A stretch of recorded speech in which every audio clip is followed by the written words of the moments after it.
राज्यात उन्हाचा चटका कायम असून वाढत्या उकाड्याने घामाच्या धारा वाहत आहेत। आज 6 मे रोजी कोकणात उष्ण व दमट हवामानाची शक्यता आहे। तसंच मराठवाड्यात तुरळक ठिकाणी विजांसह पावसाची शक्यता असल्याने सतर्कतेचा इशारा म्हणजेच येलो अलर्ट देण्यात आलाय। उर्वरित राज्यात उन्हाचा ताप कायम राहण्याची शक्यता हवामान विभागाने वर्तवली आहे। मंगळवारी म्हणजेच काल 5 मे रोजी सकाळपर्यंतच्या 24 तासांमध्ये महाराष्ट्रातील ब्रह्मपुरी येथे देशातील उच्चांकी 44.2 अंश सेल्सिअस तापमानाची नोंद झाली।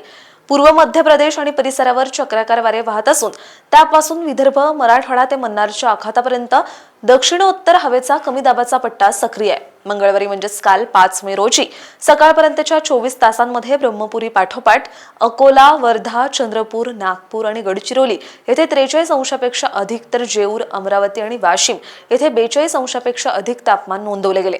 महाबळेश्वर येथे राज्यातील निचांकी 18 अंश सेल्सिअस तापमानाची नोंद झाली।